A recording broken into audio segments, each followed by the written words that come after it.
Là, ma chérie, tu peux pleurer. Ça fait du bien. Je suis tellement fière de lui, Dani. Oui, Dani, je suis tellement fière. Ah, c'est normal que tu peux l'être. Ceci dit, quand tu auras fini, tu me le montres.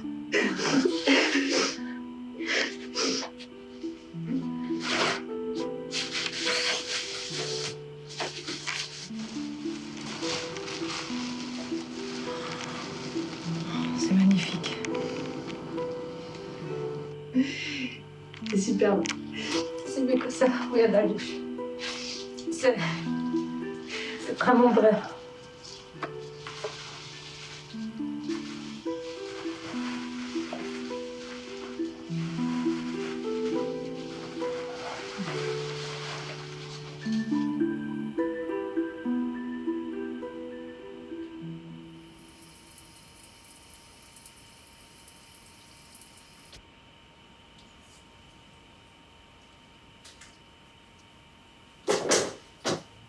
Son livre va devenir un best-seller.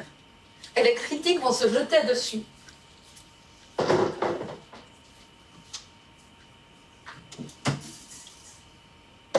Et je dis pas ça parce que c'est mon père qui le dit. Je dis ça parce que c'est exactement ce qui lui est arrivé. Arrivé à qui? Au père de mon Piotruś. Mais, ouais, je sais ce que tu vas dire. Jonathan n'a jamais écrit un seul bouquin de sa vie, et c'est vrai. Mais je te parle pas de son père biologique, là.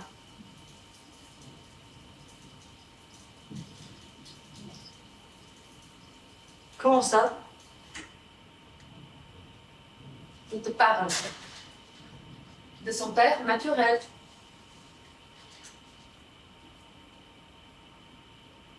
Tu vois pas du tout de quoi je veux parler, hein?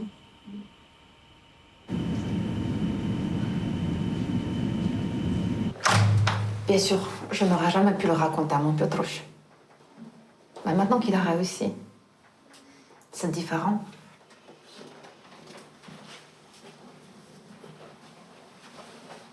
Tu crois qu'une mère devrait dire à son enfant à quel point elle l'aime? Lui raconter le sacrifice qu'elle a fait pour lui? Je sais pas. Mais moi, tu peux me les raconter. Tu connais Jonathan. J'ai pas besoin de te retracer toute l'histoire. Quand on s'est mariés, j'étais déjà enceinte de 2 mois. J'ai longtemps réfléchi avant de l'épouser. Oh, ça oui. Mais tu sais comment c'est. J'étais enceinte, j'avais peur qu'il se barre. Il s'est pas barré. Je l'ai épousé. Aussi simple que ça. Attention, je suis pas naïve. Je sais très bien quel genre d'homme il est.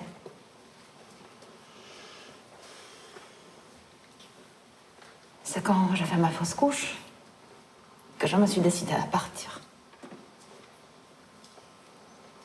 Je refusais de croire que j'avais perdu mon bébé à cause de lui.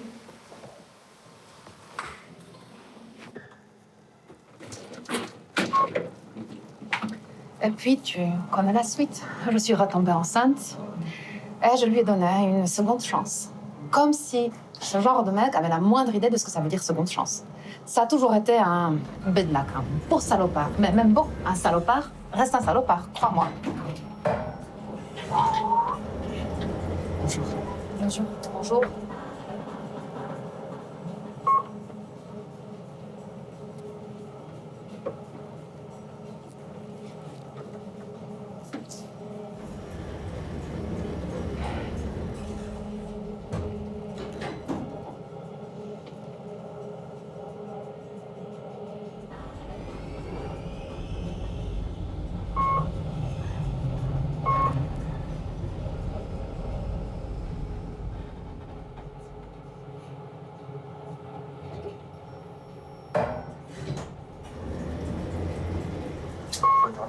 Bonne journée. Pour 2 étages, je te jure, qui vous corniche. Bref, c'est à ce moment-là que j'ai décidé d'aller voir Maman Delorme qui vivait dans mon quartier. Maman Delorme. Quelques jours avant, j'avais trouvé une fiole pleine de poudre blanche dans la veste de Jonathan, mais je ne savais pas ce que ça pouvait être. Ma voisine Karine m'a dit que ma main pourrait interpréter ça. Et elle le fait? Bien sûr qu'elle l'a fait. Mais elle n'a pas fait que ça.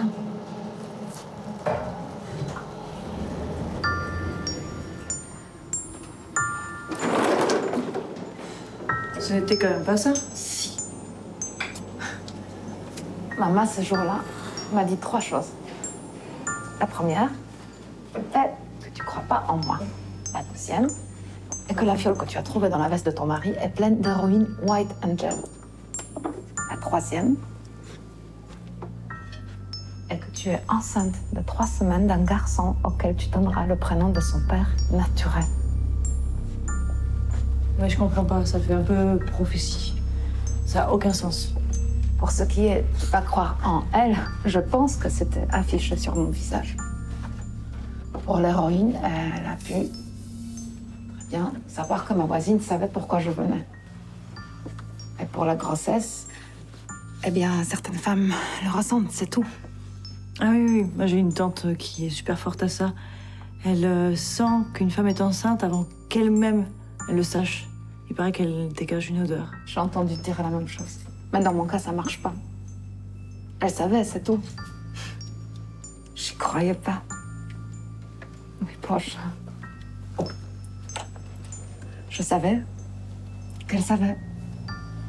C'est à ce moment que je lui annonçais que j'allais quitter Jonathan. J'en étais vraiment convaincue. Mais elle m'a dit que c'est lui qui me quitterait. Mais c'est quoi cette histoire de père naturel? Je lui expliquais que c'était pas possible, que c'était Jonathan, le père naturel de mon Piotruś. Et elle m'a dit, il n'y a rien de naturel chez ce type. Maintenant, ma fille, dis-moi, qui est le père naturel de cet enfant? Et tu lui as dit quoi? Pierre Geoffrey. Ça m'est venu spontanément, je n'avais même pas réfléchi. C'est qui celui-là? Un client de l'hôtel. Je lui ai dit que c'était Pierre Geoffrey, son père naturel. Je lui ai dit que c'était Pierre Geoffrey. Mais le problème, c'est qu'il a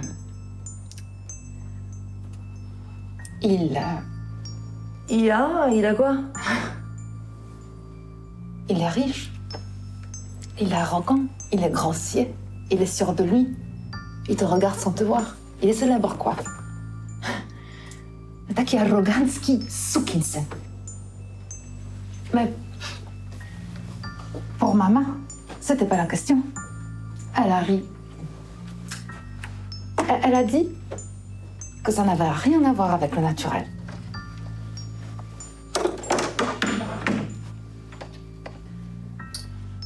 Puis, elle m'a donné une boîte.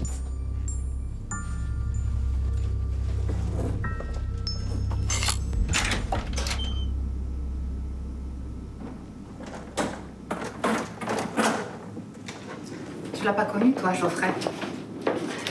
Il était vraiment détestable. Ses costumes à 3000, ses cigares. Il descendait toujours ici, à la 320.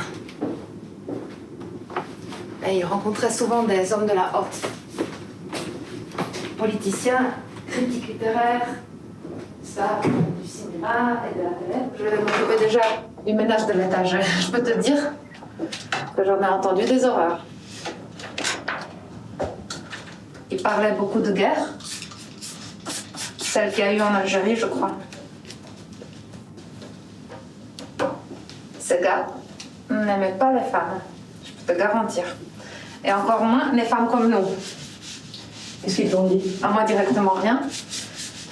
Il agissait comme s'il ne me voyait pas. Pour eux, j'existais pas, hein, tu comprends? J'étais la petite femme polonaise qui récure leur crasse à 4 pattes. Ouais, ça me parle bien, ça.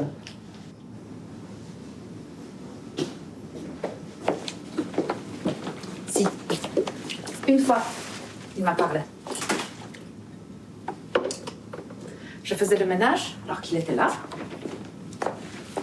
Il travaillait à Saint-Romain Il y avait un truc qui le gênait. Il était bloqué. Et il m'a demandé conseil. À toi?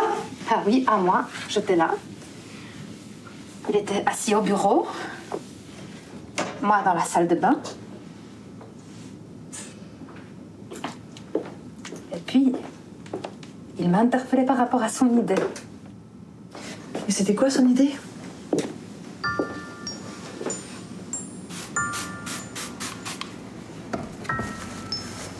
Je sais plus.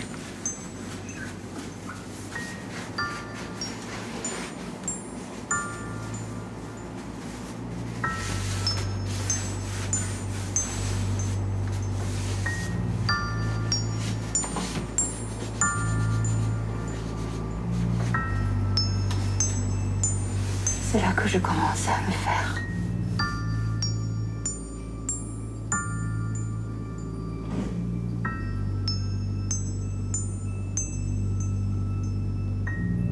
Ça devait être à cause de la tisane de maman.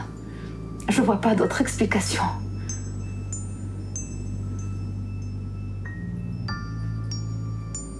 Du jour au lendemain, j'ai commencé à avoir un rituel un peu étrange. Je venais changer ses draps. Mais tu sais comment sont les hommes célibataires qui viennent ici. Ils laissent toujours les traces de leur passage.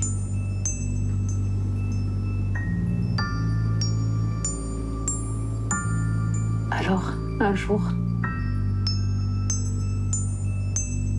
j'ai changé ce drap et j'ai vu la trace. Je me suis penchée et j'ai commencé à la racler.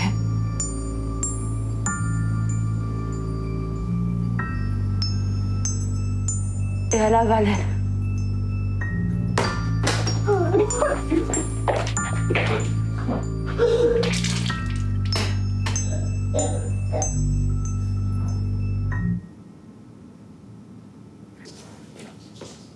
Je suis désolée de rien, ça va aller?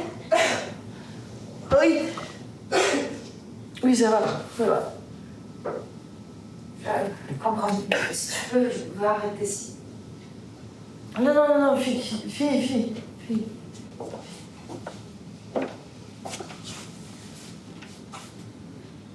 J'ai continué plusieurs jours, plusieurs semaines.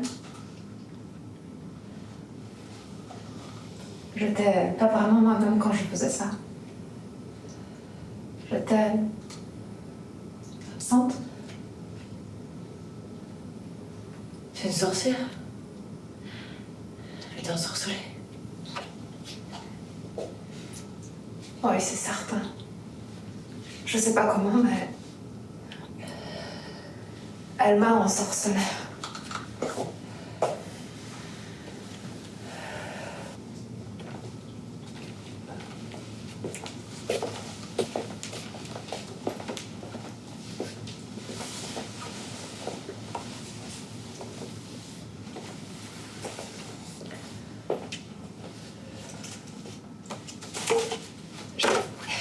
J'étais terrifiée à l'idée qu'il me voit le faire. J'avais honte. J'aurais dû arrêter, mais non.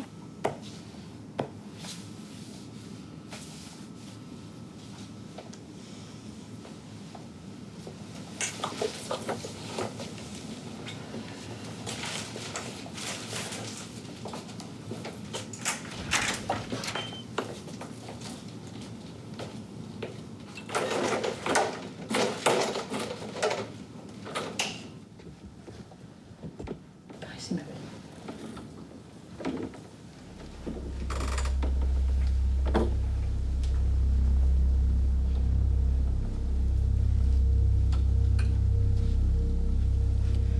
Quand il est enfin parti, j'ai annoncé à Jonathan que j'étais enceinte. Ça me semblait la bonne chose à faire, tu vois. J'étais persuadée qu'il allait devenir un bon père. Quelle conne. Elle est croupie peu. Il m'a pas loupé cette nuit-là. Il m'a fait comprendre qu'il ne voulait pas d'enfant. À sa manière. Alors, quand j'ai compris que je n'allais pas faire de seconde fausse couche, j'ai commencé à faire ma valise.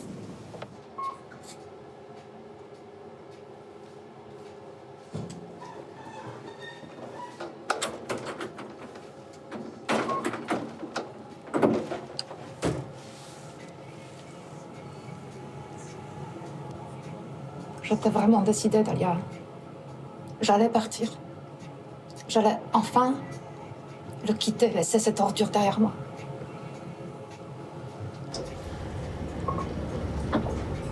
Et puis d'un coup, je me suis souvenue de ce que m'avait dit maman. Que c'était lui qui allait te quitter, et pas l'inverse. C'est exactement ça. C'est lui qui devait me quitter. Alors spontanément, j'ai su ce qu'il fallait que je fasse. J'ai attrapé la veste de Jonathan et j'ai sorti son revolver. Parce que oui, Jonathan avait un revolver. Quand je te dis que ça fait longtemps que j'aurais dû voir qu'il n'était pas net. Enfin bref, j'ai attrapé son revolver, je me suis dirigée vers la cuisine et j'ai ouvert un placard. Et j'ai sorti une boîte. La boîte de Maman Delorme. Exactement. Dedans, il y avait un champignon tout desséché. Eh bien, j'avais essayé de m'en débarrasser le soir où je suis rentrée avec. J'ai essayé de le jeter dans les toilettes. Mais impossible, j'y arrivais pas. C'était physique. Bref, ce champignon-là, je l'ai récupéré. Je savais parfaitement ce qu'il fallait que je fasse. C'était naturel, en fait. Je l'ai serré dans ma main. Et là, de ma main, un petit filet de sang a coulé. Ne me regarde pas comme ça. Je te jure que c'est vrai. Et là, le sang, il a coulé sur le revolver. Directement sur le revolver. Et ton mari, il n'a pas vu le sang? Non. Ou alors, il m'a rien dit.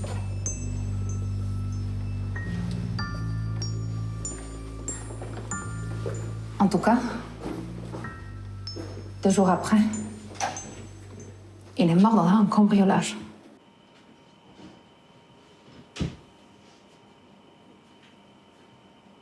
Mais attends, t'as commencé à mort dans un cambriolage.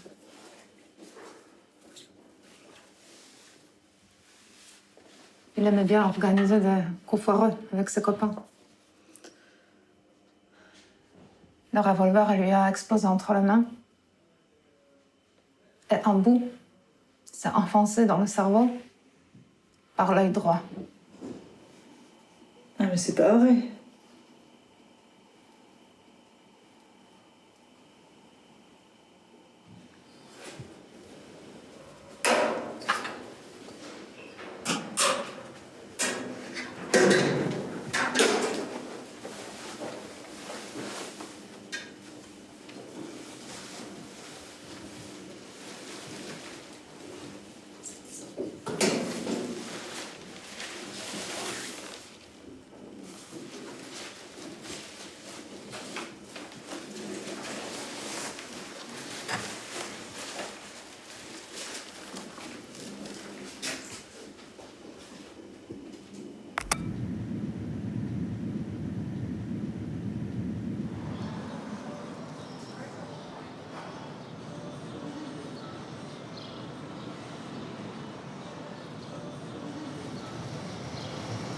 Ne te fais pas du mauvais sang.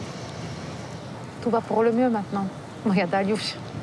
J'ai accouché d'un magnifique garçon qui est devenu un grand écrivain. Et que tu as appelé Pierre? Et que j'ai appelé Pierre. Piotrush. J'ai des pirogues à réchauffer et des bières à la maison. Ça te dit? Allez.